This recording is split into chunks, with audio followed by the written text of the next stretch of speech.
Dios les bendiga, hermanos y amigos, en esta tarde. Ya estamos aquí nuevamente con un programa más de cronología bíblica de mujeres. Y en esta ocasión pues vamos a seguir hablando de esposas del rey David. Y en esta ocasión nos toca hablar de Betsabé. Y usted da la cita bíblica ahí en segunda de Samuel, capítulo 11, versículo 3. Y háblele a una amiga, háblele a un amigo, a un familiar y dígale que ya comenzó este programa hecho especialmente para usted. Así que en lo que usted se acomoda, vamos a orar para darle gracias a Dios porque nos permite iniciar esta semana con la bendición de Él, con el favor de Él, y que pues gracias a Él ya usted ya vino de su trabajo. Bueno, lo digo en lo particular, yo ya fui y regresé de mi trabajo y estoy aquí ahorita en cabina para compartir con usted una palabra. Así que pues vamos a orar, vamos a darle gracias a Dios por este día que Él nos ha dado, nos ha concedido, y todo lo que Él hace es bueno. Amén. Señor, en esta hora estamos delante de tu presencia, dándote gracias por una oportunidad más que usted nos da de poder compartir la palabra con los hermanos, con los amigos que están ahí escuchándonos a través de su dial, los que están escuchándonos a través del en vivo, de la aplicación de Facebook, así como de las diferentes plataformas donde se va a transmitir este programa. Que usted sea el que nos enseñe, el que nos haga a comprender la palabra que necesitamos para el día de hoy. Que esta palabra, como dice la Escritura, no vuelva vacía, sino que haga el efecto en cada uno de nosotros, en nuestros corazones, que penetre pues el alma, los huesos, las coyunturas, todo lo que tenga que penetrar de tal manera que podamos tener un buen entendimiento. Yo le doy gracias por lo que usted va a hacer en esta tarde, en el nombre de Jesús. Amén. Amén. Bueno, pues el tema que tengo hoy se llama Betsabé, que ya es una de las esposas que tiene David, pero ya acá en la capital, en Jerusalén. Estuvimos hablando en los diferentes lunes anteriores sobre las esposas que tuvo mientras él estaba en Hebrón y que todavía no era coronado oficialmente como rey de todo Israel, solamente de una parte. Recordemos que hablábamos en el capítulo 3 de segunda de Samuel, hablábamos que hubo pleito entre la casa de Saúl, el anterior rey, y David por el poder. Entonces hubo una guerra fría entre las dos casas, entre las dos familias, entre los dos reyes, porque Saúl no quería, o la descendencia de Saúl no quería abandonar el trono para cederlo a David, aunque Dios ya no estaba con Saúl, no quería hacerlo. Entonces la casa de Saúl quiso permanecer en el poder, pero ya Dios la había cedido a otra persona, que en ese caso pues era David. Y en ese transcurrir de la guerra, en ese transcurrir de la lucha por el poder, pues David se consolidó haciendo alianzas matrimoniales con diferentes pueblos alrededor de Hebrón, y ahí lo coronaron como rey, pero no de todo Israel. Había una parte que era fiel a Saúl, y esa era la parte que tenía que ganarse David, el corazón de esa parte de las tribus, esa parte del pueblo que todavía no estaba con él.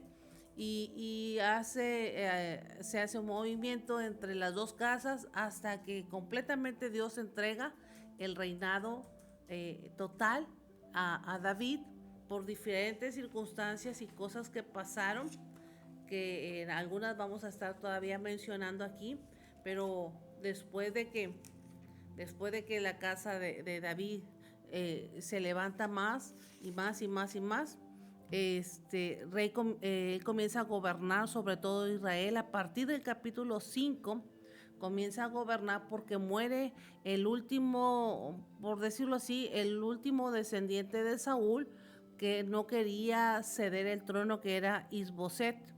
Isboset es asesinado de manera semejante a como murió Saúl. Lo asesinan los Berotitas, y lo asesinan los hijos de Racab y Baana. Rimón de Beroquita y Recab y Baana.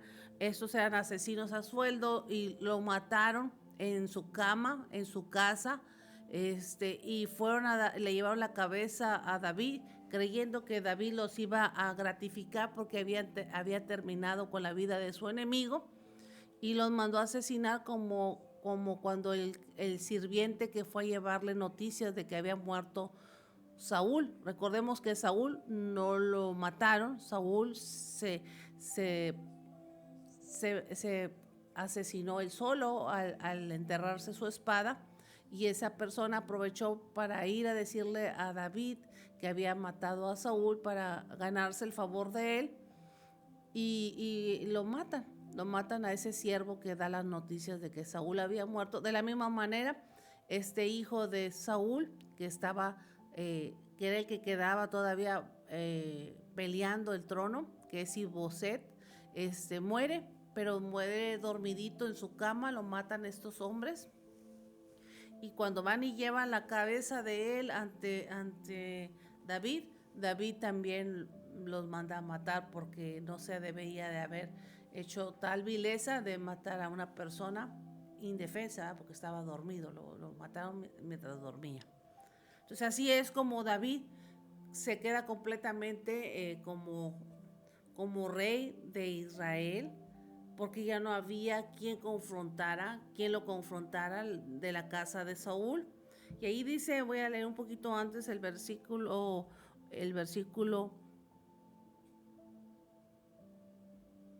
3 del capítulo 5.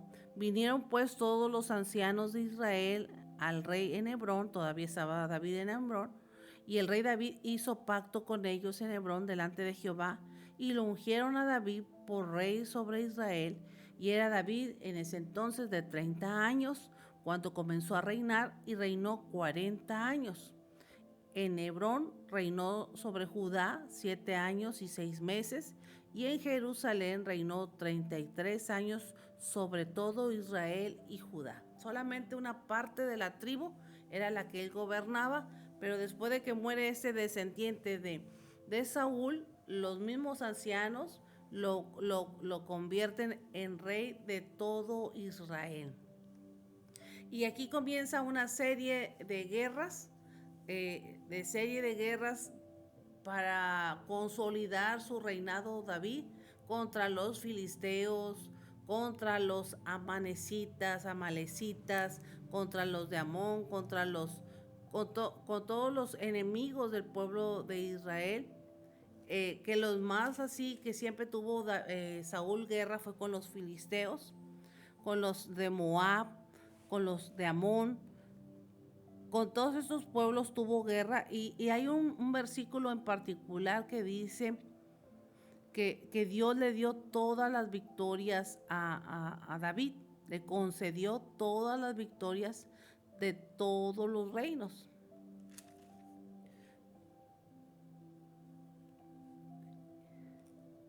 Y aquí David, Dios le hablaba y le daba las estrategias por dónde pelear, contra quién pelear, y eso usted lo puede ver. Y es cuando sucede el evento, después de que va contra los filisteos y les gana, que después de ganar esta guerra, esto lo estoy poniendo de antecedente y de plataforma para poder hablar de Betsabé.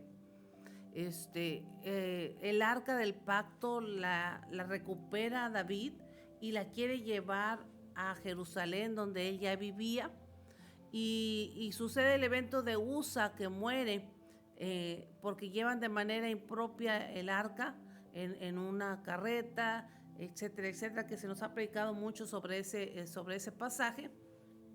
Y como al morir David se asusta, dice, pues entonces Dios no está conmigo. La dejan en casa de Obed-edom y ahí Dios lo bendice. Entonces ahí se da cuenta David que sí, Dios está con ellos, pero la manera en que llevaron el arca a Jerusalén era la incorrecta, y después de 100 días o 3 meses que estuvo el arca en la casa de Obed-edom y que vieron la prosperidad y la bendición de Dios, entonces consulta a Dios y le dice de qué manera quiere que lleve el arca, y a partir de ahí cuando ya llega el arca a Jerusalén, a la tienda, al tabernáculo de David que ya tenía listo, comienza el sinfín de revelaciones, comienza la multidimensional gloria de Dios a revelarse en ese tabernáculo de David cuando llega el arca del pacto. Y es ahí donde comienza una adoración continua de 24/7 durante los 40 años que reinó David sobre Israel. Y comienza una serie de guerras y de continuas guerras que en todas David ganaba porque consultaba a Dios, adoraba a Dios, alababa a Dios 24/7, se iba a una guerra, llegaba de la guerra, alababa y adoraba a Dios, se iba a otra guerra, alababa a Dios, y mientras entraba al tabernáculo de reunión donde no había restricciones, solamente él y la presencia de Dios, las revelaciones y las manifestaciones del Espíritu Santo eran continuas, y ahí recibía las instrucciones y las estrategias de guerra y todas las formas de ganar por todas contra sus enemigos. Y es ahí donde le dice, donde recibe la primera crítica cuando llega con el arca de Mical. Mical, cuando David va a Jerusalén a quedarse ya como rey de todo Israel, solicita a Isboset, antes de que lo mataran, solicita que le restituyan a su esposa. Y yo hablé de Mical en una ocasión aquí en Cronología de Mujeres, que ella ya estaba casada. Y entonces se la arrebatan, se la quitan al esposo que ella tenía en ese entonces. Y ella se llenó de amargura, ella se llenó de resentimientos y cosas que no pudo sacar, no pudo manejar. Y lo primero que hizo cuando una persona está amargada y resentida es querer destruir al que causó la amargura y la agresión y la ofensa, que en ese caso era contra David. Entonces ella regresa al lado de David, pero llega de una manera,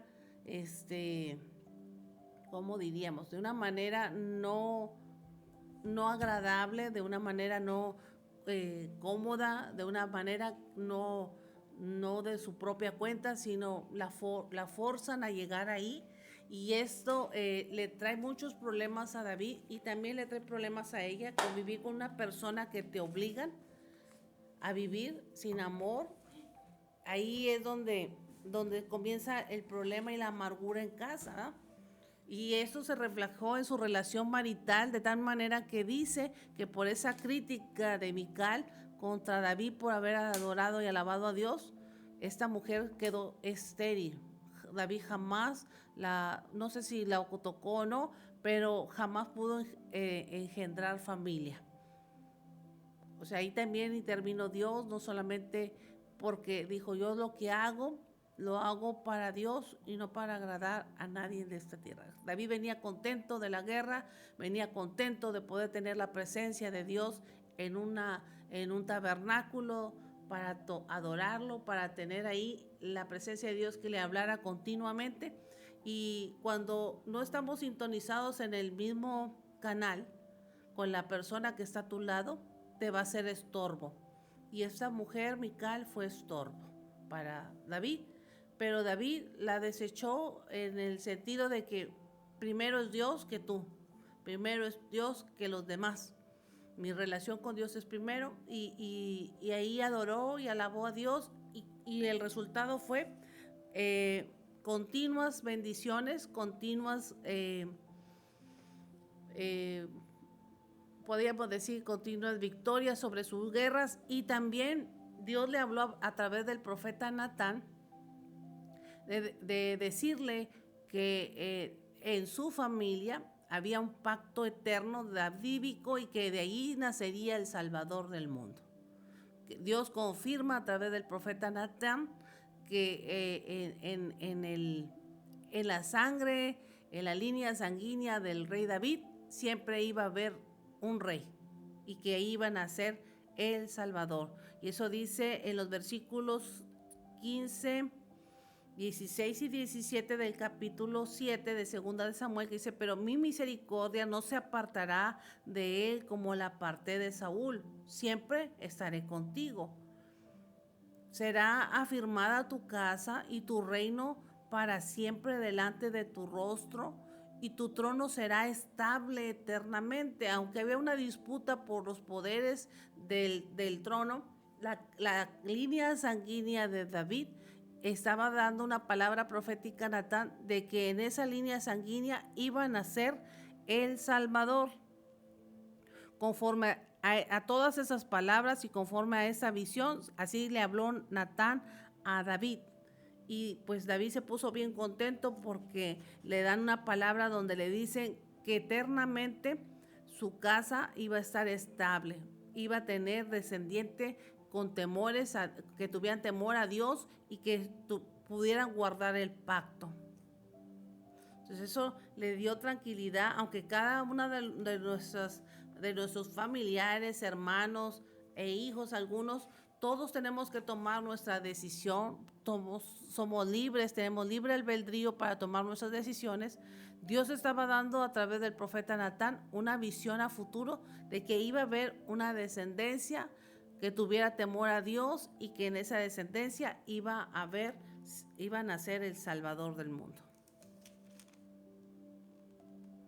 Y entonces lo que hace David, después de que entra al tabernáculo, es adorar y exaltar el nombre del Señor, como dice el versículo 22, que es parecido a los salmos que usted escucha de David, o que ha leído, que me reportan muchos salmos, pero no me reportan otras citas. Entonces usted debe de saber de memoria qué salmo le estoy diciendo. Por tanto, tú te has engrandecido, Jehová, por cuanto no hay como tú. No hay Dios fuera de ti, conforme a todo lo que hemos oído en nuestros oídos.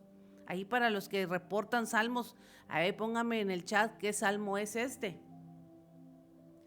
¿Y quién como tu pueblo, como Israel, nación singular de la tierra?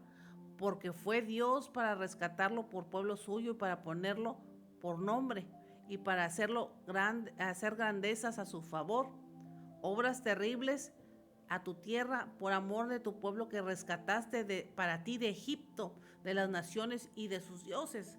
Ahí está en la oración, en el tabernáculo de David, está David citando esas palabras de la grandeza de Dios y trayéndolo desde que lo rescató de Egipto hasta el momento en que lo estableció como rey a Israel y que ha dado el favor sobre sus enemigos.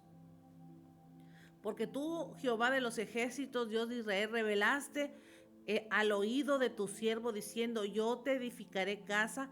Por esto tu siervo ha hallado en su corazón valor para hacer delante de ti esta súplica. Ahora pues, Jehová, Dios, tú eres mi Dios, tus palabras son verdad y tú has prometido este bien a tu siervo. Ten ahora bien bendecir la casa de tu siervo para que permanezca perpetuamente delante de ti, porque tú, Jehová Dios, lo has dicho, y con tu bendición será bendita la casa de tu siervo para siempre. Eso es el último versículo, o los últimos versículos del capítulo 7, y después sigue el capítulo 8, donde sigue ganando guerras David.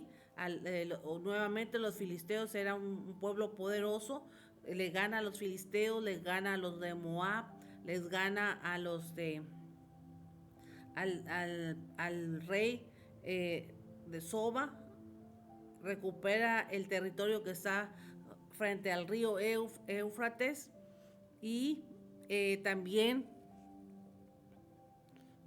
no solamente hace eso, sino que derrota a todos los pueblos enemigos, y aún los que estaban en contra de esos reyes se convierten en aliados de David por causa de la bendición de Dios. Dice, y así ganó David fama. En el versículo 13 del capítulo 8, ganó fama cuando regresaba de derrotar a los sirios, destrozó a 18,000 edomitas en el valle de Sal y puso guarnición en Edom.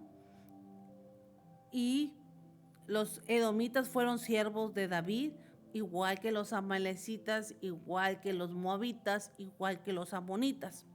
todos dieron tributo a David. Y allí cuando ya vienen las bendiciones por las victorias, es cuando usted escucha el pasaje o ha escuchado el pasaje de Mefibosé, que Dios le hace misericordia por amor a Jonathan y le restituye todas las cosas que perdió el hijo, porque era hijo de Jonathan, lo restituye aún siendo nieto de su enemigo, que era Saúl.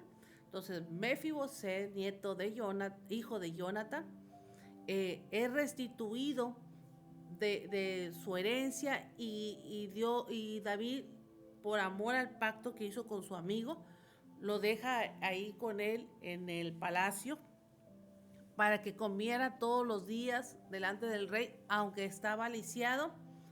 Dios le restituye a través de David, ese pacto no lo olvida.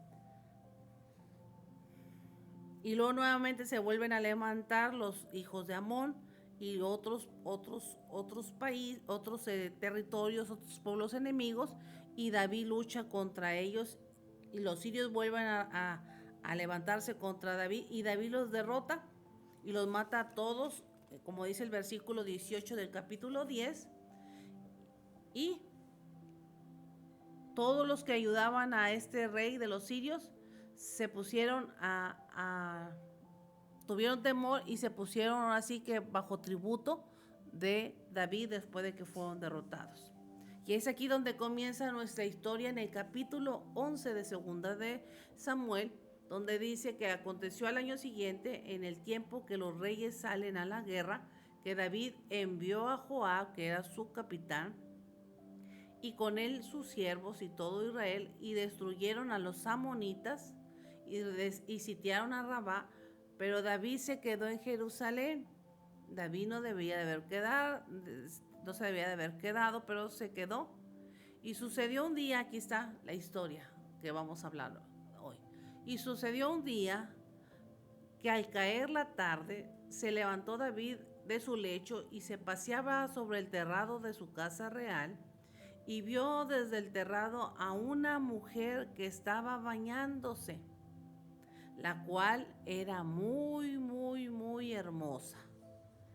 Envió David a preguntar por aquella mujer y le dijeron: aquella es Betsabé, hija de Elián, mujer de Urías Eteo. Y envió David mensajeros y la tomó y vino a él, y él durmió con ella, y luego ella se purificó de su inmundicia y se volvió a su casa. Y concibió la mujer y envió a hacerlo saber a David, diciendo: estoy encinta. Entonces David envió a decir a Joab: envíame a Urías Eteo. Y Joab envió a Urías a David. Y cuando Urías vino a él, David le preguntó por la salud de Joab y por la salud del pueblo y por el estado de la guerra. Y después dijo David a Urías: desciende a tu casa y lava tus pies. Y saliendo Urías de la casa del rey, le fue enviado presente de la mesa real. Mas Urías durmió a la puerta de la casa del rey con todos los siervos de su señor, y no descendió a su casa. E hicieron saber esto a David, diciendo: Urías no ha descendido a su casa. Y dijo David a Urías: ¿no has venido de camino? ¿Por qué pues no descendiste a tu casa? Y Urías respondió a David: el arca e Israel y Judá están bajo tiendas, y mi señor Joab y los siervos de mi señor en el campo. ¿Había yo de entrar en mi casa para comer y beber y dormir con mi mujer? Por vida tuya y por vida de tu alma, que yo no haré tal cosa. Y David dijo a Urías: quédate aquí aún hoy, y mañana te despacharé. Y se quedó Urías en Jerusalén aquel día y el siguiente, y David lo convidó a comer y a beber con él hasta embriagarlo. Y él salió a la tarde a dormir en su cama con los sirvientes de su señor, mas no descendió a su casa. Venida la mañana, escribió David a Joab una carta, la cual envió por mano de Urías, y escribió en la carta diciendo: poned a Urías al frente en lo más recio de la batalla y retiraos de él para que sea herido y muera. Y hasta aquí voy a dejar la lectura. Entonces, Betsabé era la esposa de este hombre fiel al rey David. Y el nombre de esta mujer significa hija de la abundancia. Como la Biblia lo describe, era una mujer muy hermosa. La vida de Betsabé en la Biblia está registrada en este capítulo 11 del 2 de Samuel, y es una de las mujeres que peca con David. La historia la registra como la mujer cuya vida fue marcada por el pecado de David. David la vio bañarse, la deseó, cometió adulterio con ella mientras su esposo Urías estaba en la guerra y luego conspiró para que Urías muriera en la batalla, como le dimos lectura a los versículos. Ella quedó embarazada del adulterio porque ambos estaban casados. Ella quedó embarazada y su hijo, su primer hijo de esta mujer, murió por causa de un juicio que Dios puso en la vida de David y de esta mujer. Betsabé era la hija de Elián y esposa de Urías Etita, un soldado leal del ejército de David. Indagando un poquito sobre la vida de Urías Etita, cuando David conoce a este hombre, era un niño de 8 o 10 años. Lo conoció en la cueva de Adulán. Y ahí en la cueva de Adulán, donde llegaron los hombres malos, donde llegaron los desahuciados, donde llegaron la gente que no tenía fe ni esperanza, ahí David les cobijó y les dio esperanza y se hizo el líder de ellos. Entonces, de aquí viene la lealtad de este hombre, Urías Eteo, de querer ser fiel a su Señor, porque cuando no era nada, cuando eran errantes y eran hombres sanguinarios, él vio cómo él hizo por sus pueblos, por su papá, por sus familias, de las gentes que estaban en esa cueva. Entonces él tenía un sentido de lealtad inquebrantable para con su Señor David. Por eso él no podía traicionar a los hombres de guerra ni a su rey por estar con la mujer, aunque era su esposa. Y esto es lo que Dios castigó de David y de Betsabé. Betsabé, yo buscaba ahora información, decía que si ella lo hizo adrede de bañarse desnuda en una azotea, y que si ella lo sedujo, y que si ella fue la mala del cuento, que si ella fue la mujer que trajo el adulterio, como echándole toda la culpa a Betsabé. Pero el culpable aquí era David, porque David tenía que cuidar las ovejas del pueblo de Israel, y ella era una oveja, y esta oveja ya estaba comprometida y casada con un fiel hombre que le servía a él. Entonces David podía haber tenido todas las mujeres del mundo, pero todas las solteras, no las casadas. Por eso es que viene el juicio y el profeta Natán trae esa palabra dura contra él, y él por eso pues en su oración no le reclamó a Dios que el producto del adulterio, ese hijo, se lo quitara. Entonces vemos que esta mujer, no la estoy defendiendo, pero fue de cierta manera obligada a ceder hasta cierto punto, porque ella podía haber dicho que no, como lo dijo Abigail, cuando una de las esposas de David que tuvo en Hebrón, cuando su esposo, ese hombre Nabal, se negó a darle comida a David y a sus valientes, que en esa bola de valientes iba la familia de Urías Eteo. Abigail le recordó las promesas y las palabras de Dios para que David no se manchara las manos de sangre, que no valía la pena, ¿verdad? Como era Nabal y toda esa familia donde se le negó. Entonces, así como esta mujer Abigail entró en la prudencia de hablarle a David y David no cometer ese pecado de homicidio en toda una casa, esta mujer Betsabé podía haber dicho: yo soy esposa de tu fiel hombre, de tu leal hombre Urías Eteo. Ella podía haberlo hecho reaccionar como lo hizo Abigail, pero no lo hizo. No lo hizo. Y por eso se conoce la historia como la mujer que pecó con David. Dice, desde la azotea de su palacio, el rey David vio a la hermosa mujer bañándose y la mandó llamar, cometiendo adulterio con ella. No la forzó, no la violó. Ella aceptó porque era el rey, le convenía, ¿verdad? Aceptó de manera, pues, voy a estar con un hombre importante, pero ella tenía esposo. Betsabé quedó embarazada, lo que lo llevó a David a orquestar la muerte de Urías al ver la lealtad de este hombre. Y él, como él quería encubrir el pecado, pues se tuvo que deshacer de él.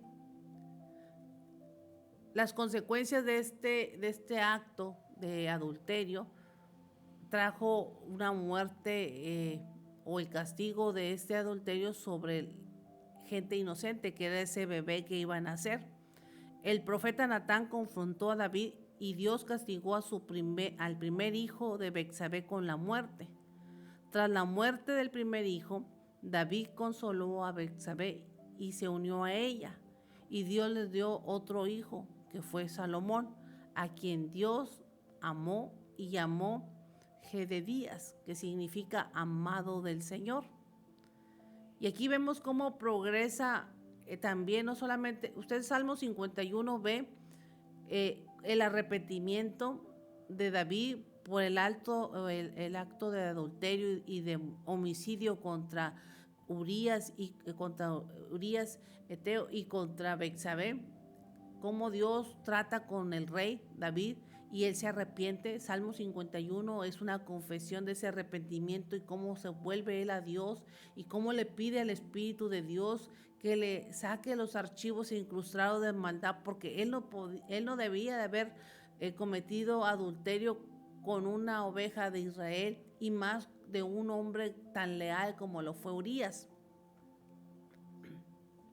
Pero está la otra parte donde Betsabé también Dios trata con ella y le da una oportunidad de que vuelva a ser madre, y en ese lapso donde ella pierde a su primer bebé, aquí vemos que Dios nos confronta con nuestro pecado y nos hace reconocer que le necesitamos a Él como nuestro único y suficiente Salvador.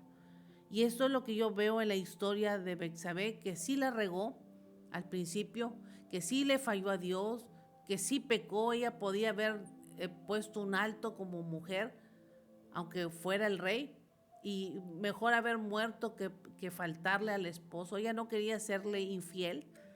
Podía haberse rehusado, podía haber hecho muchas cosas, pero no lo hizo.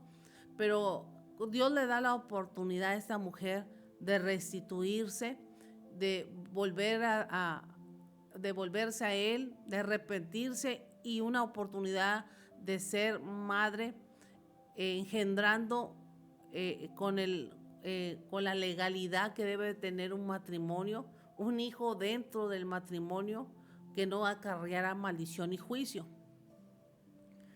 Y esa es la historia que nos trae este pasaje de Betsabé.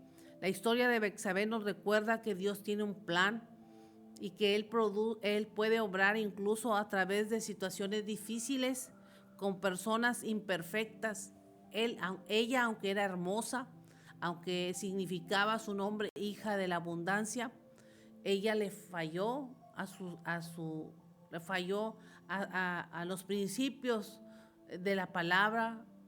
Aunque era el rey, ella podía haber dicho, oh rey, esto no lo permite Dios, porque yo estoy casada, no soy viuda, como fue viuda Abigail. Ahí el caso fue diferente porque Abigail quedó viuda y hasta que quedó viuda David la tomó como esposa. Mientras estuvo Nabal casado con ella, David no tuvo ninguna relación con Abigail. Y aquí sí fue antes de, por eso Dios no lo pasó. Por eso hablo aquí yo que Dios tiene siempre planes con nosotros, aún nosotros pecando, aún nosotros no siendo perfectos con nuestras faltas, nuestros errores. Dios nos tiene un plan aún así con nosotros.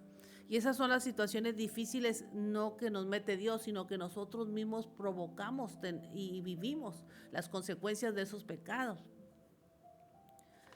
Pero Dios no ve nuestras imperfecciones, sino ve un corazón que necesita su presencia, y Él siempre nos espera. La reina Betsabé, a pesar de los eventos desagradables que la rodearon, llegó al palacio y se convirtió en reina sin pelear posiciones. Se convirtió en la madre del rey de Israel más sabio, más exitoso, que fue Salomón. No hubo otro rey tan sabio en esta tierra como lo fue Salomón, y en eso se convirtió ella. Su historia es un poderoso testimonio de que no importa cuán profunda sea tu vergüenza, hasta dónde te haya llevado el enemigo, hasta lo más bajo, aunque hayas caído en lo más bajo, siempre hay un Dios de misericordia y de poder que te levanta. Y esa es la historia que yo te traigo en esta tarde a presentar. No importa cuál sea la vergüenza de tu pecado, lo más negro de tu pecado, no importa, Dios ofrece perdón. Dios ofrece una nueva oportunidad para quienes se arrepienten. Esta mujer tuvo mucho tiempo para reflexionar, para salir de la depresión, porque después de perder un hijo, hay mujeres que se deprimen, son muy sensibles las mujeres y pasan por un proceso de sensibilidad. Y en esa depresión, ahí ella clamó a Dios. En esa depresión, Dios se acordó de ella y le dijo, tu hijo, el que nazca, será amado por Dios. El primero lo perdiste, pero el segundo que tengas será el amado de Dios. Eso significaba Salomón. Y Dios nos da siempre una oportunidad a todos aquellos que nos arrepentimos. Restaura nuevamente la dignidad como lo hizo con Betsabé. Nuevamente le restituyó de ser una amante, de una querida, de ser una mujer de un rato, para ser la esposa, para darle legalidad a su relación con David. Y le dio un futuro a su futuro hijo que después iba a nacer. Siempre Dios no nos va a exentar de nuestras consecuencias, de nuestras faltas o de nuestros pecados. Aunque Dios perdona, también permite que haya consecuencias. Como esta mujer lo entendió que la muerte de su hijo, aunque le dolió, fue consecuencia de su pecado, ella en haber consentido y cedido en tener esa relación ilegal, ilegítima con el rey de Israel. Enseñando que nuestras acciones y las de otros también siempre van a traer repercusiones o consecuencias, pero que estas pueden ser usadas para la gloria de Dios. En esta historia también podemos observar otras características de esta mujer de Betsabé, que es la fidelidad y la resiliencia que tuvo esta mujer ante esta situación. Cuando hablamos de resiliencia, es la capacidad de adaptación a los sucesos adversos o a los sucesos difíciles. Ella tuvo la capacidad de adaptarse y de ser fiel. A pesar de su pasado, Betsabé no se dejó consumir por la amargura. Nunca no se puso en la actitud como Mical de reclamarle a David, de avergonzarlo, sino que entendió que los dos le habían faltado a Dios y que era consecuencia de su falta, pero que que Dios, que es tan grande en misericordia, les podía dar una oportunidad más de que de la unión de ellos saliera algo bueno, como fue Salomón. Entonces ella no se dejó consumir por la amargura y se convirtió en una reina con sabiduría, con entendimiento para educar a Salomón. Enseñó a su hijo Salomón a tener temor a Dios y usó su influencia para asuntos importantes, demostrando su dignidad y su fuerza. También podemos aprender de Betsabé el rol en la historia de la redención del ser humano. Es una de las mujeres mencionadas en la genealogía de Jesús. Si usted se va a Mateo capítulo 1, donde habla de la genealogía de Jesús, usted ahí va a encontrar a Betsabé, esposa, la que fue mujer de Urías Eteo. De ahí viene la descendencia de Jesús. Me voy a capítulo 1 de Mateo para hablar de la genealogía, donde Dios inserta a esta mujer que falló, a esta mujer que pecó, a esta mujer que adulteró, la inserta dentro de la línea genealógica para que fuera descendiente, abuela, muchas 14 generaciones de abuela para que naciera Jesús. Dice en el versículo 6, donde la mencionan a ella. Isaí engendró al rey David, y el rey David engendró a Salomón, de la que fue mujer de Urías. Hasta Urías sale mencionado en la línea genealógica, no por él, sino por la mujer, que ella fue mujer de Urías. Y ahí comienza a describir la genealogía, el nacimiento y los primeros años de Jesús, donde venía y procedía del rey David. Cómo Dios lo inserta el nombre de esta mujer dentro de la genealogía, donde Dios la perdonó, donde Dios la restauró, donde Dios le dio una oportunidad a ella como nos la da a nosotros, amigos, hermanos.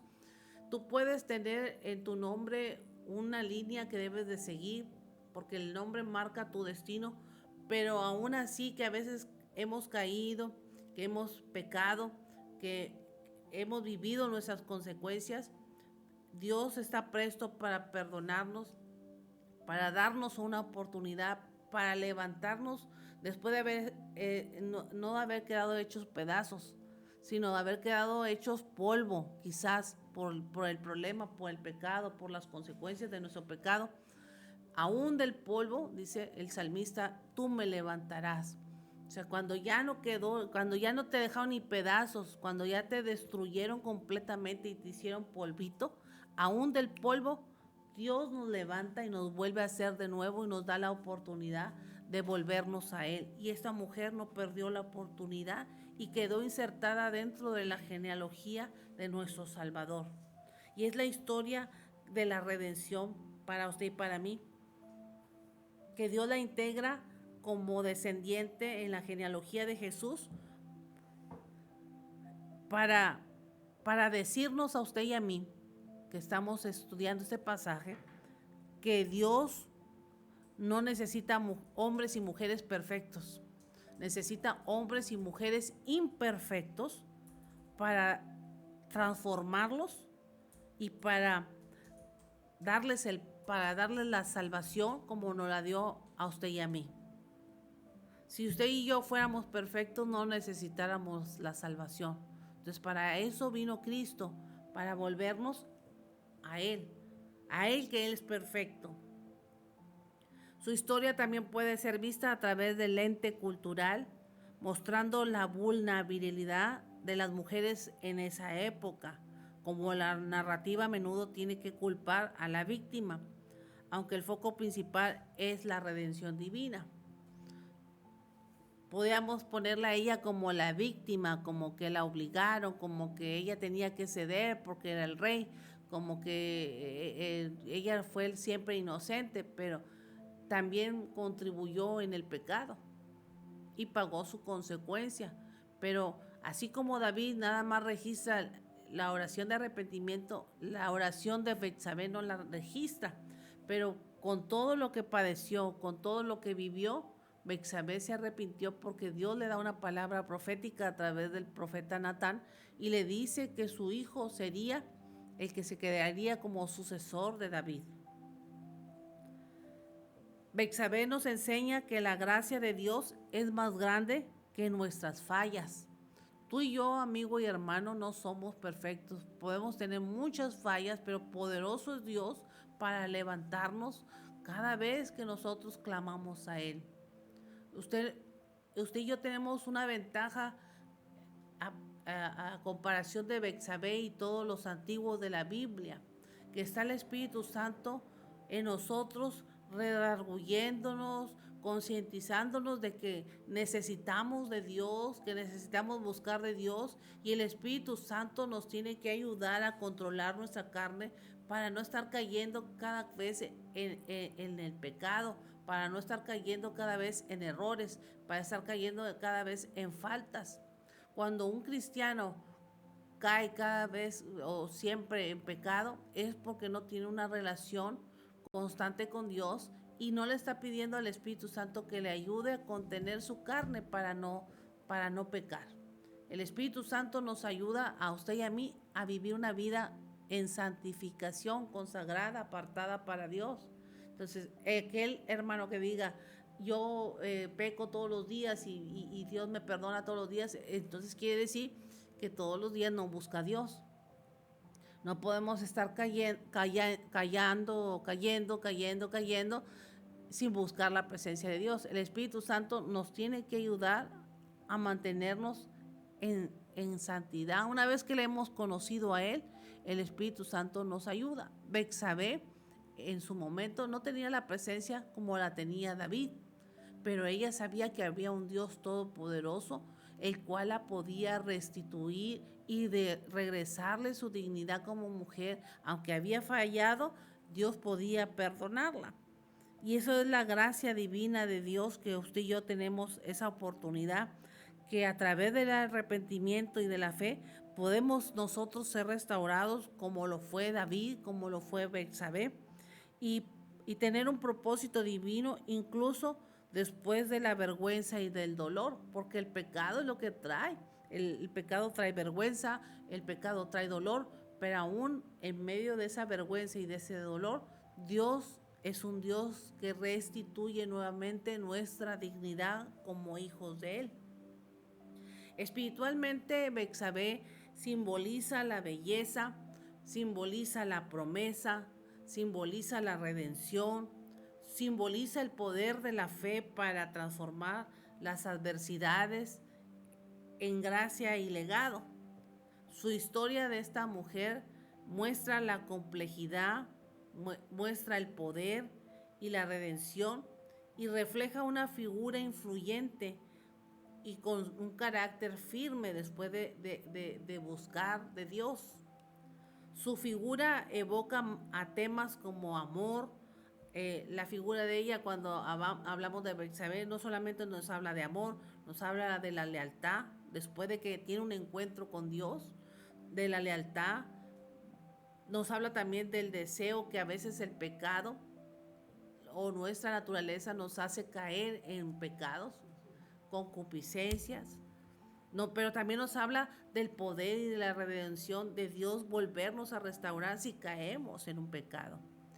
Y también nos habla la historia de Betsabé de un legado cultural duradero. Cuando tú realmente dejas principios en tu familia que trascienden a tus hijos, como el de ella, una vez que tuvo el encuentro con Dios y reconoció que le había faltado, y Dios la vuelve a poner en una posición de reina, en una posición legal, en una posición donde el adversario ya no tuvo parte y suerte en su vida, porque cuando a David y ella pecaron, abrieron puertas al enemigo para que viniera y robara la bendición, como fue el juicio de ese hijo que nació del adulterio. Pero una vez que pagaron su consecuencia y que se volvieron a Dios, Dios restaura su relación y le pone legalidad y le cierra las puertas al enemigo para que ya no más el enemigo venga a hacer mina, a minar sus vidas con actos inmorales. Y me gusta la oración, aunque no la hace ella, pero me imagino que si oía a David, ella, cómo oraba, ella también oraba de cierta manera igual como su esposo en el Salmo 51. Porque yo reconozco mis pecados, mis rebeliones, y mi pecado está siempre delante de mí. Contra ti solo he pecado y he hecho lo malo delante de tus ojos. ¿Usted cree que ella no, al estar oyendo a su esposo orar de esa manera, no decía, yo también he hecho lo malo? Él lo hizo y yo también lo hice. Y escuchaba la oración de David y ella decía, sí, cierto, yo también, como mi esposo, pequé. Yo sabía que hacía cosas, que estaba haciendo mal, indebido, porque yo tenía un esposo. He aquí en maldad he sido formado. He aquí en pecado me concibió mi madre. He aquí tú amas la verdad en lo íntimo. Cuando dice tú amas la verdad en lo íntimo, tanto David como Betsabé se confesaron delante de Dios porque no hay nada oculto que Dios no conozca de ti. Pero lo que a Dios le agrada es que tú por tu propia voluntad le declares a Dios las cosas que Él ya sabe. Pero cuando una vez que tú las sueltas, como nos decía la profeta, una vez que tú declaras tu pecado, el pecado ya no tiene poder sobre tu vida. Entonces, cuando David se confiesa delante de Dios en oración, Betsabé también lo hace de manera parecida, lo hace similar. Lo hace similar, ¿por qué? Porque ella también estaba arrepentida. El dolor de haber perdido ese hijo le llegó hasta el alma, le llegó hasta lo más profundo porque pues era un hijo de sus entrañas. Y cuando ella oye a su esposo que dice, tú amas la verdad, si Dios ama la verdad, ¿qué hay que Dios no sepa de mí? Todo lo sabe Él. Entonces ella se confesó también delante de Dios, confesó sus pecados, se arrepintió al igual que David, y Dios les concede este hijo llamado Salomón. Purifícame con hisopo y seré limpio, lávame y seré más blanco que la nieve.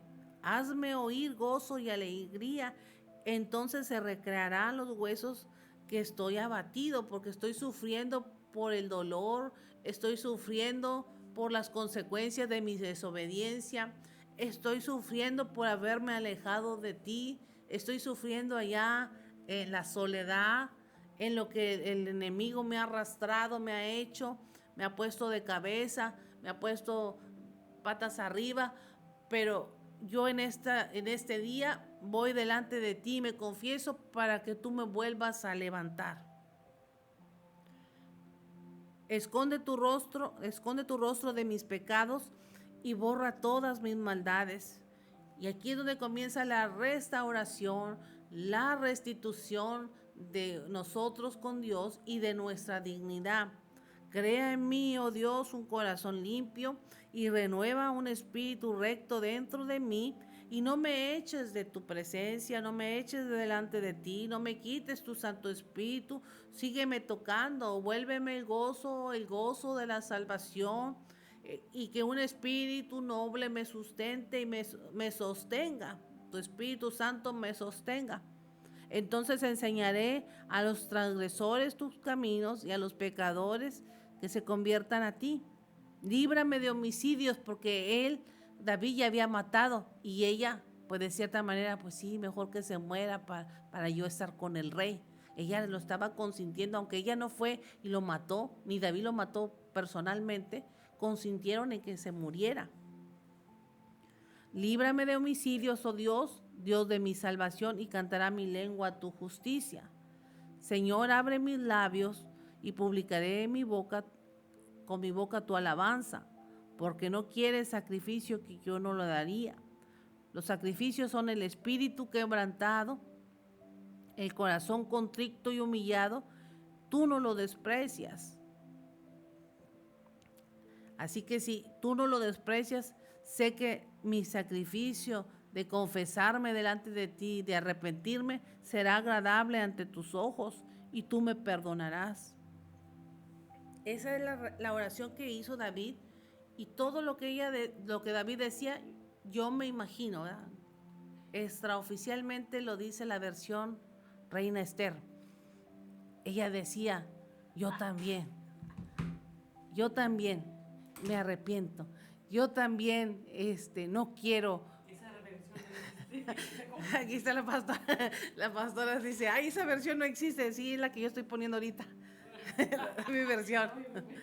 Estaba ocupada la pastora aquí y escuchó así muy tranquila que dije yo, la versión Reina Esther, no la Reina Valera. La Reina Esther decía tras bambalinas, Bexabé, yo también me arrepiento, sí, yo también quiero tu Santo Espíritu, yo también quiero que el enemigo no venga a entrar y que tenga cavidad en mi vida. Si ya me equivoqué una vez o me he equivocado muchas veces, ya no quiero equivocarme, quiero realmente sentir tu presencia y saber que tú me perdonaste. Digo esto, que la versión Reina Esther, porque veo la respuesta de Dios cuando Natán va con Bexabé y le dice, tu hijo, el que te van a hacer, que todavía no nacía, el que te van a hacer de David, ese será el que se quedará en el trono. Ella recibió una palabra de confirmación a lo que ella le oró a Dios. Ella le oró que la perdonara.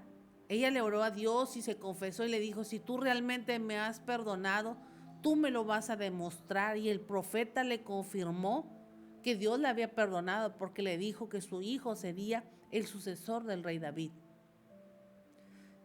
Y aunque parezca algo chusco lo que mencioné de la versión que yo di, eso es lo que Dios quiere de cada uno de nosotros, que nos confesemos, hermanos, y que tomemos pasajes como este del Salmo 51, donde se confiesa David, lo hagamos propio y que tú realmente puedas encontrarlo a Él.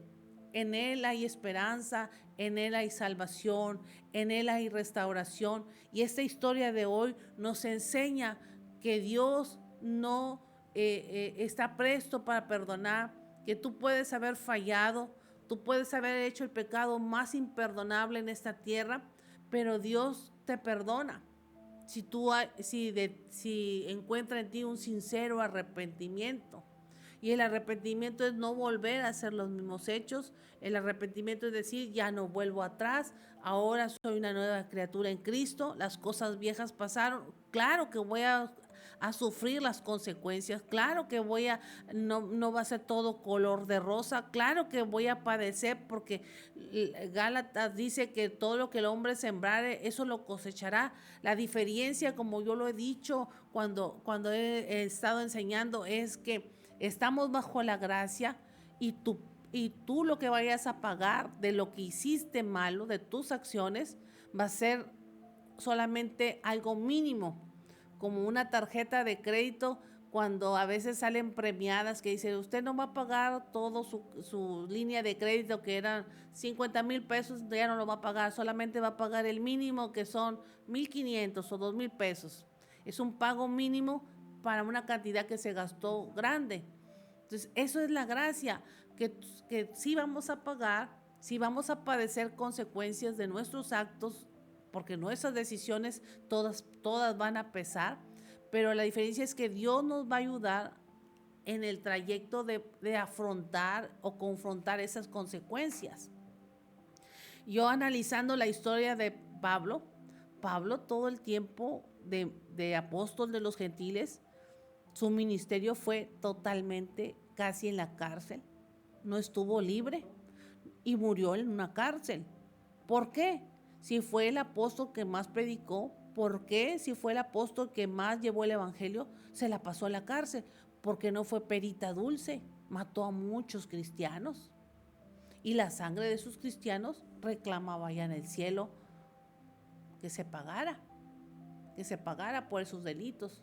Por eso Pablo estuvo mucho tiempo en prisión, y dijo Pablo, si yo tengo que pagar y padecer por Cristo, lo hago con todo gusto, porque sé que como quiera, encerrado o libre, yo soy de Cristo y voy a hacer su voluntad.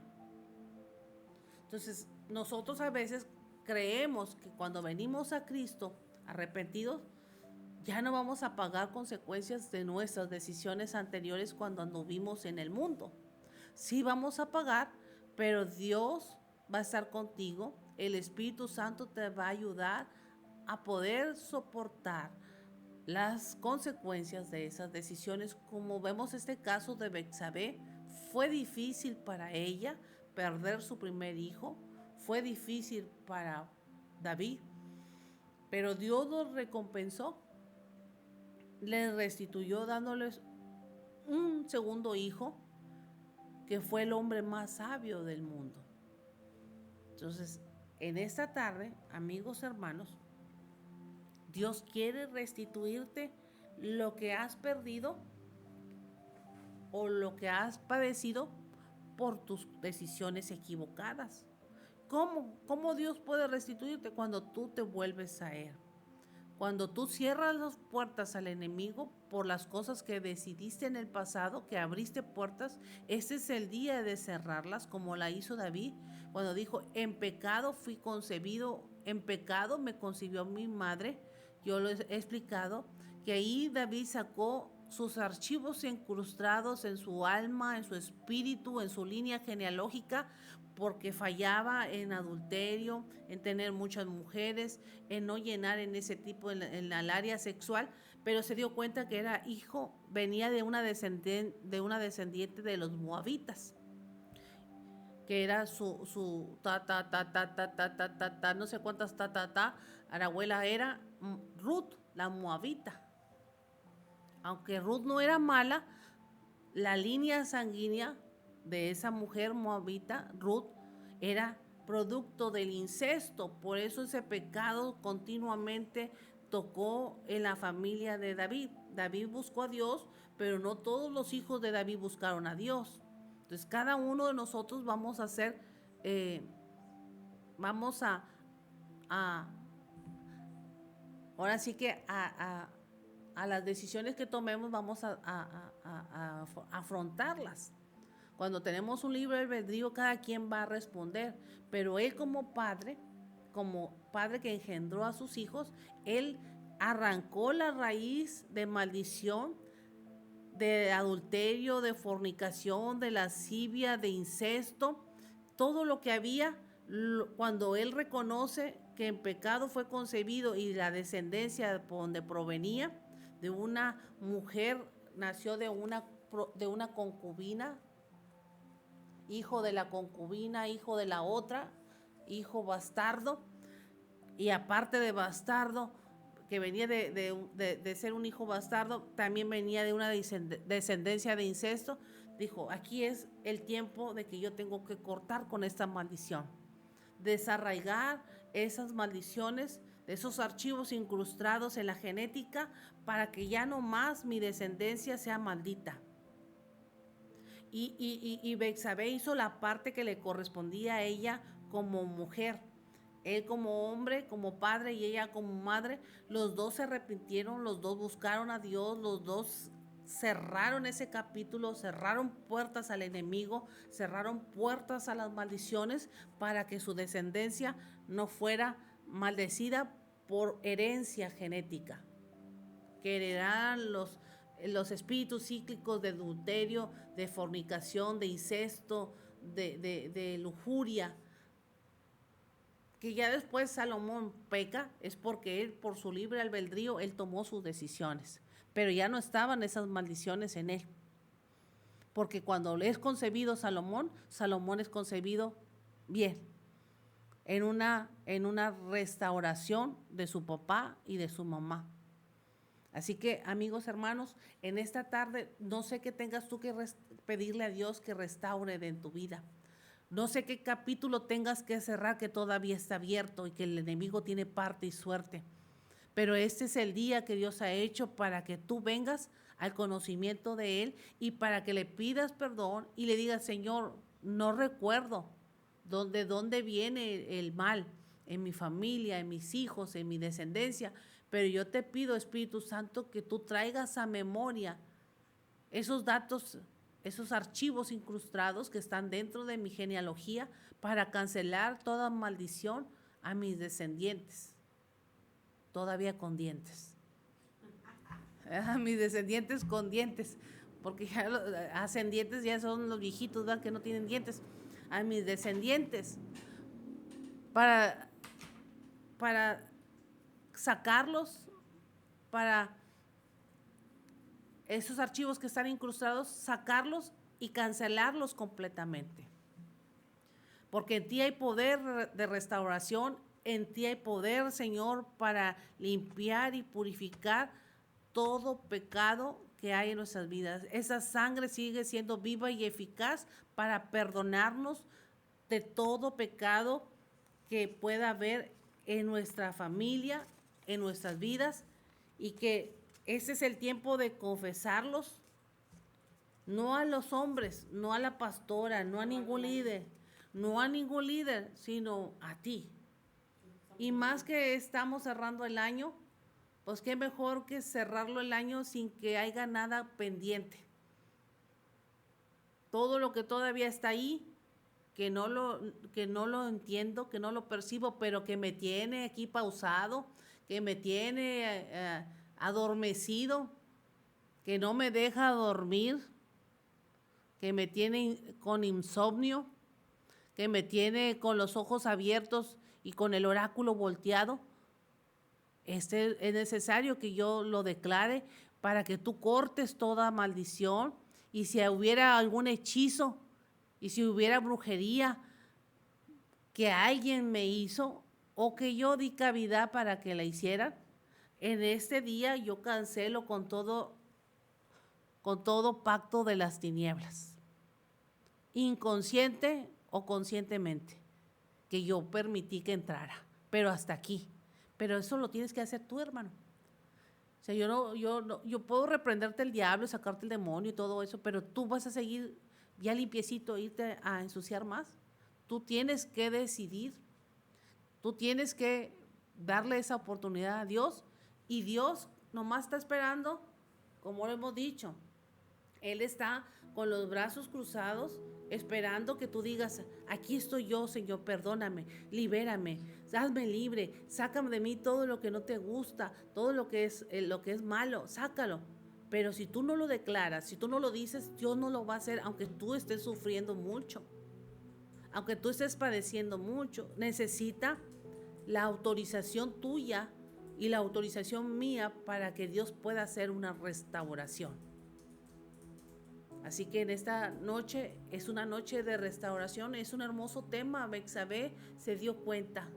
Yo no sé si las otras mujeres de David tuvieron esa oportunidad de tener ese entendimiento, pero a ella le costó en su carne propia. No esperes que te cueste algo en tu carne propia para llegar a un arrepentimiento sincero con Dios y que traiga una restauración. Así que en esta noche pues vamos a orar. Vamos a pedirle a Dios que Él obre a nuestro favor, y que las cosas que todavía están veladas, que todavía no están reveladas en nuestra mente, el Espíritu Santo las revele. Señor, en esta hora yo te pido por la audiencia que nos está escuchando, por cada uno de los amigos, hermanos que están escuchando, que quizás tengan alguna área en su vida con la que están batallando, alguna área en la que dicen: pues yo oro, yo leo la Biblia, yo busco a Dios, pero siento como que no avanzo, siento como que hay algo que me detiene, hay algo que no me permite avanzar. Y esa área, Señor, en esta noche, en esta tarde, te la entregamos a ti. Quita, Señor, todo archivo incrustado que está ahí siendo obstáculo para poder cumplir con el propósito que tú nos has dado. Termina de hacer la obra de restauración en nuestra vida. Aquí hay un pueblo que te está pidiendo, Señor, te está autorizando, te está pidiendo que tú intervengas.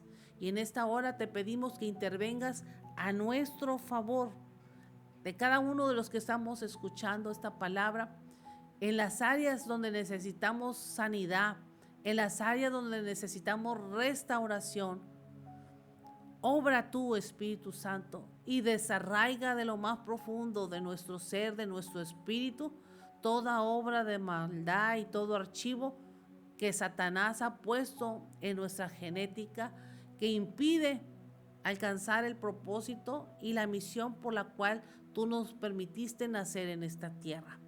Desarraigamos toda obra de maldad, toda hechicería, todo espíritu de maldad que está ahí, queda desarraigado en el nombre de Jesús, y declaramos liberación y declaramos sanidad espiritual, sanidad emocional, sanidad en nuestros pensamientos, de tal manera que nuestros pensamientos puedan tener claridad para lo que tú quieres hacer en nosotros. Y más que estamos cerrando este mes y este año, Señor, te pedimos que tú obres a nuestro favor, que nos pase este 2025 sin buscar tu rostro y sin tener esa área restaurada. Trabaja en nosotros, Espíritu Santo, en esta hora, y termina de hacer la obra que ya has comenzado con cada uno. Te lo pedimos en el nombre poderoso de Cristo Jesús. Y usted dice allá en casita, amén. Amén.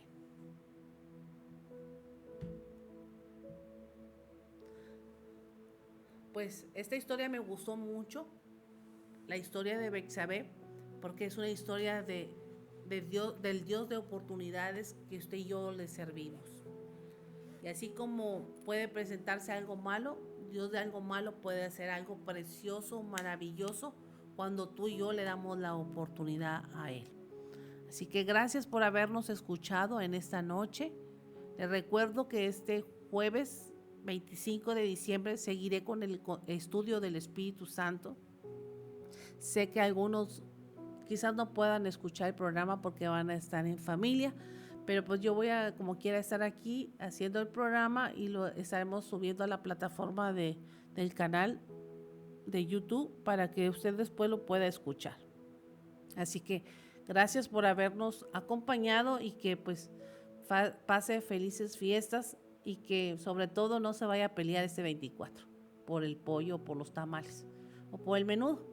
Comparta lo que Dios le ha dado con sus seres queridos y sobre todo que esa paz esté en su casa, esté en su vida y que todo lo que usted haga Dios lo prospere.